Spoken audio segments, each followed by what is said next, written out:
My mother pulled me aside the night before my wedding and said something I'll never forget. "Bobby, I love you, but you're making the biggest mistake of your life. That girl doesn't love you." I told her she was wrong. I told her she didn't know Alexis the way I did.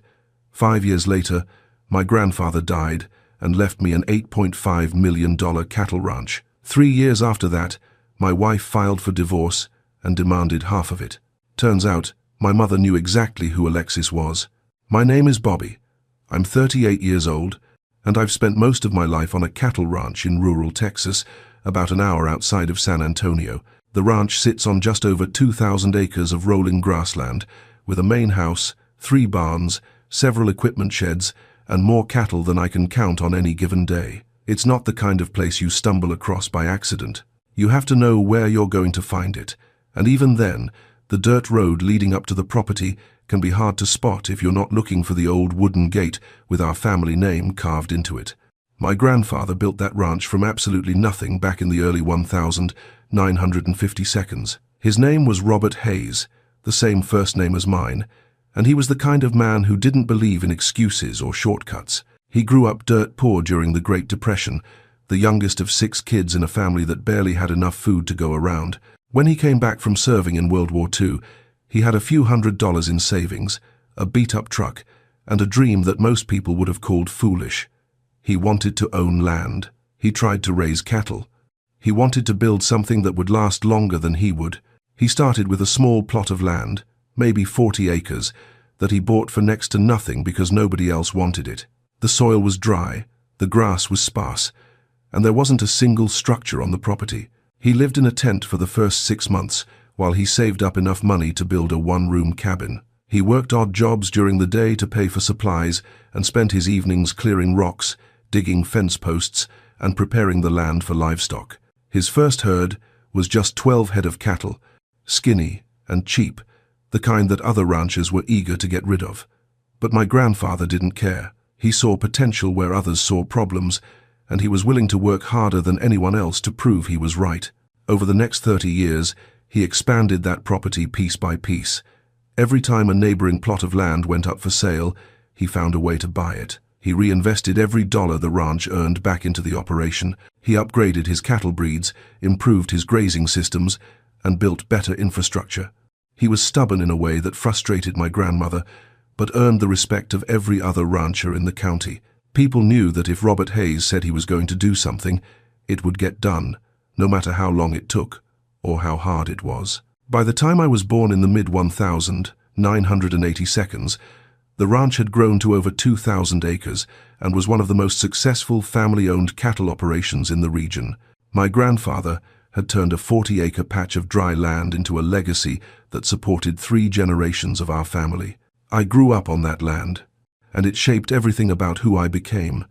My earliest memories are of following my grandfather around the property while he worked. I was probably 4 or 5 years old, too young to be much help, but he never told me to stay behind.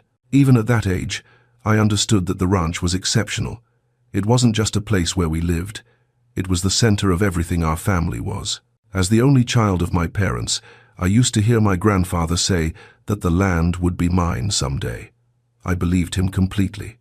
I never questioned it.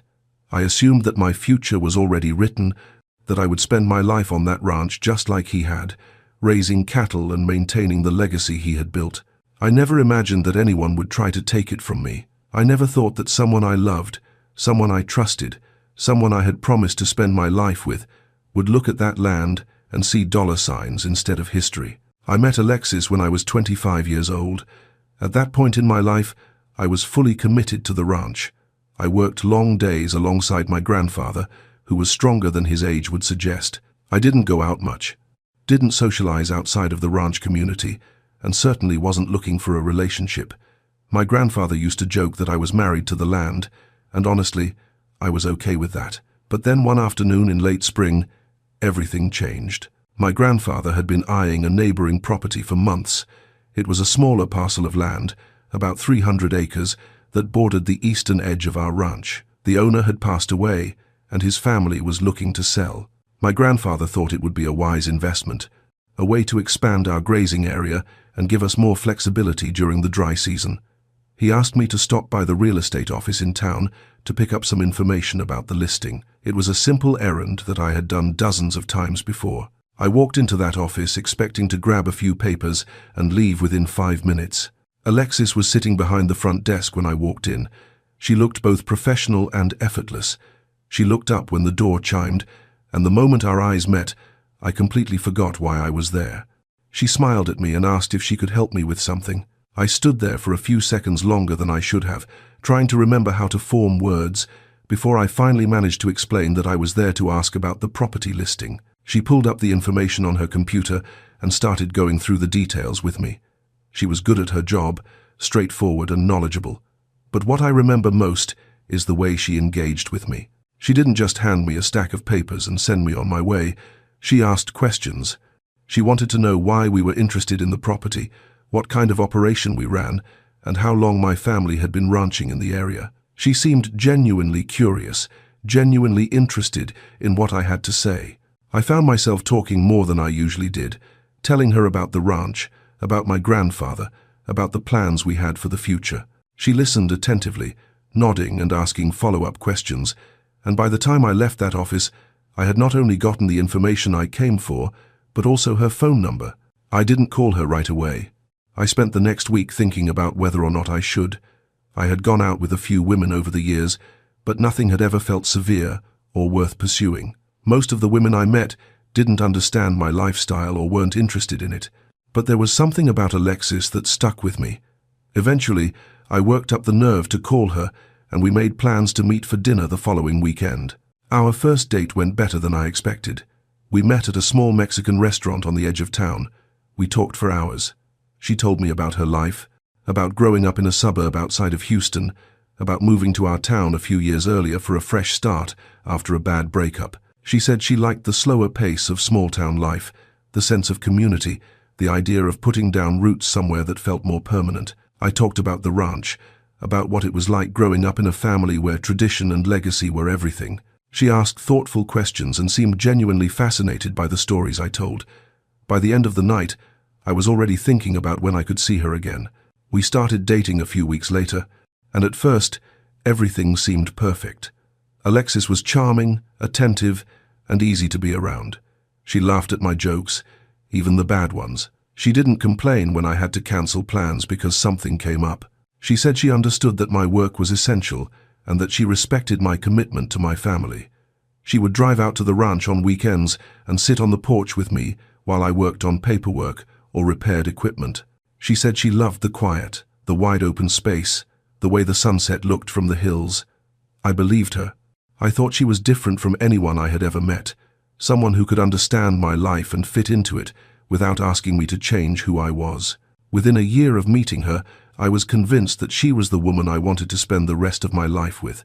I started imagining a future where she and I would live on the ranch together and raise a family there. I was utterly, deeply, foolishly in love with her. My family did not share my enthusiasm. The first time I brought Alexis home to meet everyone, the atmosphere was tense in a way I hadn't anticipated. My mother was polite, but there was a distance in the way she spoke to Alexis. She smiled and asked the right questions, but there was no warmth behind them. My father barely acknowledged Alexis at all. He shook her hand when I introduced them, muttered a quick, "Nice to meet you," and then spent the rest of the evening focused on other things. I told myself they were just being cautious, that they needed time to get to know her before they opened up. But my grandfather's reaction was different. He didn't say much during that first visit, just observed from a distance while Alexis and I sat on the porch talking. After she left that evening, he pulled me aside and asked me to be careful with that girl. I asked him what he meant, and he hesitated before answering. He said there was something about her that didn't sit right with him. He couldn't explain exactly what it was, just a feeling, an instinct that had been sharpened by decades of reading people and situations. I dismissed his concerns immediately. I told him he was being overprotective, that he didn't know Alexis the way I did, that she was just trying to show interest in my life because she cared about me. I said he was judging her unfairly based on old-fashioned ideas about outsiders and people who didn't grow up in ranching families. He didn't argue with me. He just nodded slowly and said, "I hope you're right, son. I really do." Then he walked back to the house, and we didn't talk about it again. Alexis and I got married 2 years after we started dating. By that point, I had convinced myself that any doubts my family had about her were simply misunderstandings that would clear up with time. I believed that once we were married, and she was officially part of the family, everyone would see what I saw in her. I thought the wedding would be a turning point, a moment that would bring everyone together and put all the tension to rest. I was wrong about that, too. The wedding itself was small, about 60 people total, held at a venue in town rather than on the ranch. Alexis had been particular about that. When I suggested having the ceremony on the property, she shut the idea down immediately. She said she wanted something more modern, more elegant, something that didn't feel so rustic and outdated. She showed me pictures of the venue she had in mind, a renovated barn turned into an event space with polished floors, string lights, and floor-to-ceiling windows. It was nice, I'll admit. I didn't push back. I told myself it was her day as much as it was mine, and if having the wedding in town made her happy, then that was fine. My mother didn't say anything when I told her, but I could see the disappointment in her eyes. My grandfather just nodded and said, "It's your decision, Bobby." I was getting married. I was starting a new chapter of my life. I didn't want to spend my time worrying about where the ceremony was being held. The day of the wedding arrived, and everything went according to plan. Alexis looked beautiful in her dress. The venue was decorated exactly the way she wanted, and the ceremony went off without a hitch. But there was a tension in the air that I couldn't ignore, no matter how hard I tried. My family was there, sitting in the front rows, dressed in their best clothes and doing their best to smile, but it didn't feel genuine. My mother cried during the ceremony, and at the time, I thought they were tears of joy. I thought she was emotional because her son was getting married, because she was watching me commit to someone I loved. It wasn't until months later that she told me the truth. She said she had cried because she was afraid for me. She said she could see where this was headed, and it broke her heart to watch me walk into it with my eyes wide shut. The first few years of our marriage were manageable, though looking back, I was good at ignoring the warning signs. We had our disagreements, mainly about small things like household chores, spending habits, and how we spent our free time. Alexis complains that I spent too much time at the ranch and not enough time with her. I tried to explain that the ranch wasn't just a job, it was a responsibility, but she didn't see it that way. She saw it as a choice I was making, a choice to prioritize something else over her. One of our most significant sources of conflict was where we would live. Alexis wanted to live in town, closer to her job and her friends. She wanted a house in a subdivision, with neighbors and streetlights, and a homeowners association. I wanted to stay near the ranch so I could be there early in the morning and late in the evening when work needed to be done. My grandfather was already old, and although my father was there at the ranch, I knew they needed more help than they used to. We argued about it for months before finally reaching a compromise. We rented a house about 20 minutes from the ranch, close enough for me to drive out every morning, but far enough to give Alexis the suburban lifestyle she preferred. It wasn't perfect for either of us, but it was the best we could do. Things started to change around the 3rd year of our marriage. The disagreements that had once been occasional and manageable became more frequent and more intense. Alexis began criticizing the way I spent my time. She would say things like, "Your family is using you, and you're too blind to see it." She resented the hours I devoted to the ranch and accused me of prioritizing my family over our marriage. She wanted me to be more ambitious, to pursue a career that paid better and required less physical labor. She said I was wasting my potential by staying on the ranch, that I could be doing something more important with my life if I just dared to walk away from what my family expected of me. I tried to explain to her that the ranch wasn't something I did because I had to. It was something I did because I wanted to. It was my future. It was what I had been raised to do. It was the legacy my grandfather had spent his entire life building, and I wasn't going to abandon it just because it didn't fit Alexis's vision for our life together. But she didn't want to hear it. She saw the ranch as an obstacle, something standing between her and the life she thought she deserved. She wanted me to get a corporate job, move to the city, make more money, and leave the ranch behind. She wanted me to become someone I wasn't, and when I refused, she made sure I paid for it. 5 years into our marriage, my grandfather passed away. His health had been declining for the better part of a year, and watching that decline was one of the most challenging experiences of my life. He had been diagnosed with congestive heart failure the previous winter, and the doctors had been blunt with us from the start. They told us there wasn't much they could do except manage his symptoms and try to keep him comfortable for whatever time he had left. They talked about medications, oxygen tanks, and the importance of limiting physical exertion, but what they were really saying was that he was running out of time. My grandfather didn't take the diagnosis well, not because he was afraid of dying, but because he hated the idea of slowing down. He had spent his entire life working from sunrise to sunset, and the thought of sitting still felt like a betrayal of everything he believed in. But his body didn't give him a choice.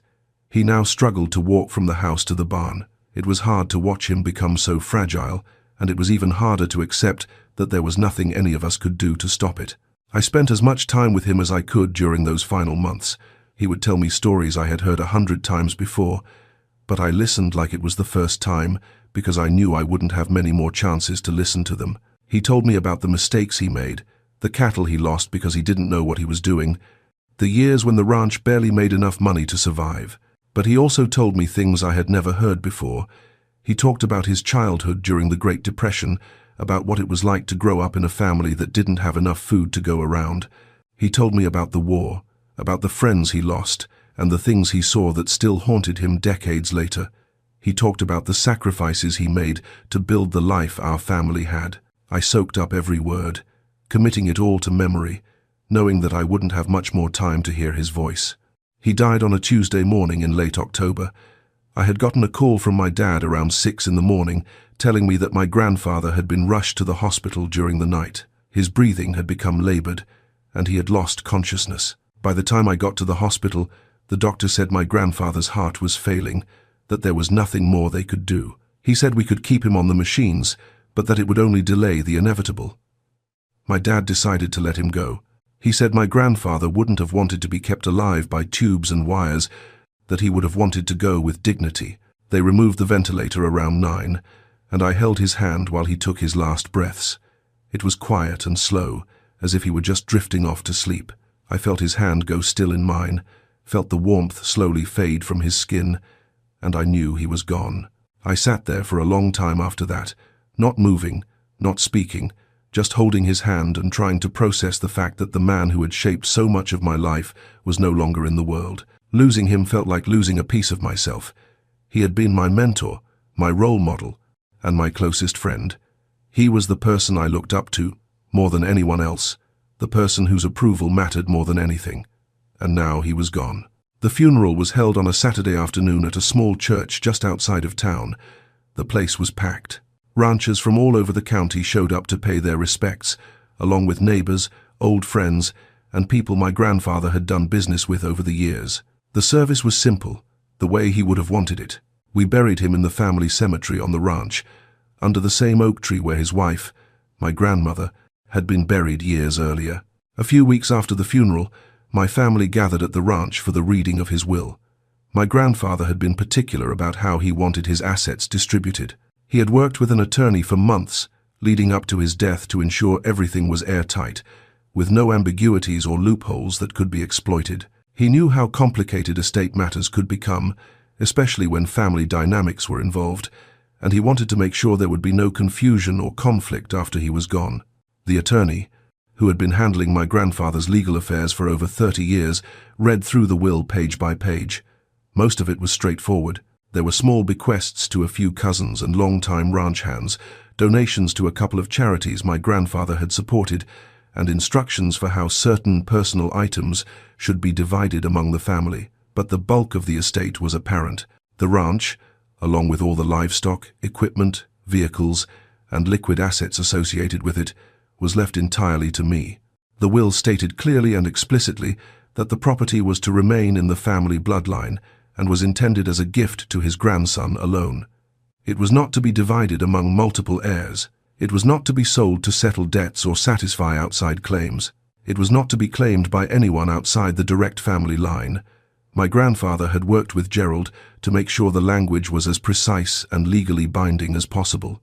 He wanted to ensure that the ranch stayed in the family, no matter what happened, that it would be passed down to future generations who love the ranch lifestyle the same way it had been passed down to me. Alexis came to the funeral, stood beside me during the burial, and told me she was there for me if I needed anything. But after that, our marriage continued to deteriorate. The arguments that had once been occasional and manageable became constant and vicious. Alexis wanted control over everything. She tried to decide how we spent our money, who we spent time with, and how I managed the ranch. She criticized every decision I made and second-guessed every choice. If I spent a weekend working on the property instead of going out with her, she would accuse me of prioritizing the ranch over our marriage. If I disagreed with her about anything, no matter how small, she would sulk for days and give me the cold shoulder. If I tried to compromise, she would push for more. It was never enough to meet her halfway. She wanted everything her way, and if I resisted, she made sure I paid for it. Living with her became unbearable. It felt like walking through a minefield every single day. I never knew what would set her off next, never knew when a simple conversation would turn into a screaming match. I started avoiding her as much as possible, spending more time at the ranch, coming home late, and sleeping in the guest bedroom just to avoid the conflict. My family had been right about her all along, and I finally started to admit it to myself. Alexis wasn't the loving, supportive partner I had believed her to be. She was controlling, manipulative, and entirely focused on her own interests. She didn't care about me. She didn't care about our marriage. She cared about what she could get from me. The realization was painful. For the first time in years, I started to see my situation clearly. And once I saw it, I couldn't unsee it. I knew the marriage was over, and it was only a matter of time before one of us filed for divorce. 3 years after I inherited the ranch, Alexis filed for divorce. By that point, our marriage had deteriorated to the point where we were barely functioning as a couple. We lived in the same house, but we occupied different worlds. We slept in separate bedrooms. We ate meals at various times. We avoided each other as much as possible, passing in hallways without making eye contact, speaking only when necessary. The love that had once existed between us, or at least the love I thought had existed, was long gone. What remained was resentment, frustration, and a kind of cold silence that filled every room. I knew the divorce was coming. I could feel it building the same way you can feel a storm approaching. Alexis had stopped pretending to care about the marriage months earlier. She had stopped asking about my day, stopped making any effort to spend time with me, and stopped doing the small things couples do to maintain a connection. She was just waiting for the right moment to pull the trigger, and when that moment came, she didn't hesitate. It was a Friday afternoon, and I had just gotten home from the ranch and was sitting in the living room, exhausted and covered in dust, when Alexis walked in, holding a manila envelope. She didn't say anything at first. Then she walked over, handed me the envelope, and said, "I think it's time we both moved on." I opened the envelope and found the divorce papers inside, already filled out, already signed by her, waiting for my signature to make it official. I wasn't heartbroken or angry. I wasn't even surprised. I was just relieved that the fighting was finally going to end, that I wouldn't have to walk on eggshells anymore, that I could move on with my life and leave this toxic relationship behind. I looked at Alexis and nodded. I told her I would have my lawyer review the paperwork and sign it as soon as everything was in order. She nodded back, turned around, and walked out of the room without another word.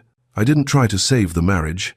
I didn't suggest counseling or ask if we could work things out. I had spent years trying to make things work, years trying to compromise, years trying to be the husband she wanted me to be. None of it had mattered. Alexis wanted what she wanted, and she wasn't interested in meeting me halfway. She tried to control everything and everyone around her, and when she realized she couldn't control me anymore, she decided to leave.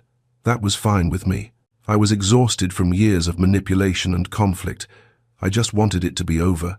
What I didn't expect was how aggressively she would come after my assets. I assumed the divorce would be straightforward. We didn't have children. We didn't own a house together. Most of our possessions were insignificant. I thought we would split the savings, divide up the furniture, and go our separate ways. I was prepared to be fair, to give her half of what we had built together during the marriage, but I wasn't prepared for what she actually wanted. During the divorce proceedings, Alexis and her lawyer made their intentions very clear from the start. They didn't just want half of our marital assets. They wanted half of everything, including the ranch. Her attorney knew precisely how to play to a judge's sense of fairness, and he had a strategy. He was going to argue that the ranch, despite being inherited, had become commingled marital property during our marriage. I sat in the courtroom on the day of the hearing, dressed in a suit that I rarely wore. Alexis sat across the aisle with her lawyer, looking calm and composed, as she had already won. Her lawyer told the judge that, while it was true that the ranch had been inherited by me alone, the property had been maintained, improved, and sustained with marital funds during our marriage. He painted a picture of Alexis as a devoted wife who had supported my ranching career, who had sacrificed her own ambitions to stand by me while I built up the property. He argued that she had contributed to the ranch's success indirectly through her emotional and financial support, and that she deserved compensation for that contribution. He claimed that the ranch, which had been appraised at approximately $8.5 million, should be considered a marital asset, and that Alexis was entitled to at least half of its value. I listened to all of this, and I felt a cold anger settle in my chest. Everything he was saying was a distortion of the truth. Alexis had never supported the ranch. She had resented it. She had criticized me for spending time there. She had tried to convince me to sell it and move on, and now she was sitting in a courtroom claiming that she deserved half of it because she had stood by me. It was a lie, and I knew it, but I also knew that lies can sound convincing when they're presented well. Then it was my turn. My lawyer stood up and walked to the front of the courtroom. She didn't waste time with theatrics or emotional appeals. She just presented the facts. She submitted the original inheritance documents, including my grandfather's will, which stated in clear and explicit language that the ranch was a gift to me alone and was intended to remain in the family bloodline. She highlighted the sections of the will that made it clear that the property was not to be divided, sold, or claimed by anyone outside the direct family line. Then she produced the ledger, the same handwritten ledger I had been keeping for the past 3 years, documenting every single transaction related to the ranch. She submitted copies of bank statements from the separate account I had opened, showing that every dollar earned by the ranch was deposited into that account, and every dollar spent on ranch expenses was withdrawn from the same account. She presented receipts and invoices for property taxes, equipment repairs, feed purchases, and veterinary services, all of which had been paid with ranch funds, not marital funds. She also submitted copies of bank statements from our joint household account, showing that my regular salary from my other job had always been deposited there and used for household expenses. She demonstrated that there had been no overlap, no commingling, no blending of marital and separate assets. The ranch had remained legally and financially separate throughout the entire marriage. The paper trail was immaculate. Every record was accurate, every statement was verified, and every claim we made was supported by physical evidence. Her attorney tried to object as he poked holes in our documentation. He argued that some of the early expenses had come from joint accounts, but there was nothing to see here. The judge reviewed the documents carefully. He asked a few clarifying questions about the timeline, about the separate account, and about the language in my grandfather's will. My lawyer answered every question clearly and directly. When her lawyer tried to interject, the judge waved him off. He said he had heard enough. He spent a few more minutes flipping through the ledger and the bank statements, and then he made his ruling. He said that based on the evidence presented, the ranch was clearly my separate property. He said that the will was explicit, the financial records were thorough, and there was no basis for Alexis's claim that the property had become marital. He ruled that the ranch, along with all associated assets, would remain entirely in my possession. Alexis was entitled to her share of the matrimonial assets we had accumulated during the marriage, but the ranch was not part of that calculation. I watched Alexis's face when the judge made his ruling. The calm, composed expression she had been wearing all morning shattered. Her lawyer leaned over and whispered something to her, probably telling her that there was nothing more they could do. She sat back in her chair, staring straight ahead, and I could see the realization sinking in. She had lost. The ranch was mine, and there was nothing she could do about it. The divorce was finalized a few weeks later. Alexis received a portion of our marital assets, but it was far less than she and her lawyer had expected. The ranch, the livestock, and all the associated accounts remained entirely mine. She walked away with some savings, a car, and a share of our household furnishings. That was it. She did not take the loss gracefully. In the weeks and months after the divorce, Alexis transformed herself into a victim. She told anyone who would listen that I had cheated her, that I had hidden assets, that the court had been unfair to her. She posted about me on social media, painting me as a greedy, heartless man who had stolen her future. She contacted mutual friends and tried to turn them against me. She even reached out to local journalists, hoping to generate sympathy for her supposed plight. I ignored it for as long as I could. I didn't want to engage with her drama or give her the attention she craved. But the attacks kept coming. She mentioned me by name in public posts. She made accusations that bordered on defamation. She refused to stop, even after I asked her privately, through my lawyer, to leave me alone. Finally, I had had enough. I filed a lawsuit against her for defamation and harassment. The moment she received the legal papers, the posts stopped. The public attacks ended. The victim narrative disappeared. She knew she had crossed a line, and she knew I had the resources and the documentation to prove everything she said was false. She couldn't afford another legal battle, and she knew she would lose. I don't regret marrying Alexis. The experience taught me things I couldn't have learned any other way. It taught me to listen to the people who love me, even when I don't want to hear what they have to say. It taught me to protect what matters before it's too late. And it taught me that some people will smile in your face while planning to take everything you have. My grandfather saw through Alexis from the very beginning. He tried to warn me, and I didn't listen. But he didn't give up on me. Instead, he made sure that no matter what happened, the ranch would be protected. He wrote that, knowing exactly what kind of person Alexis was, and he made sure she could never touch what generations of our family had built. The document that saved everything wasn't complicated. It was just a will, a ledger, and a stack of bank statements. But those simple pieces of paper represented something much larger. They represented foresight. They represented preparation. They represented the understanding that love can blind you, but evidence doesn't lie. Thank you for watching.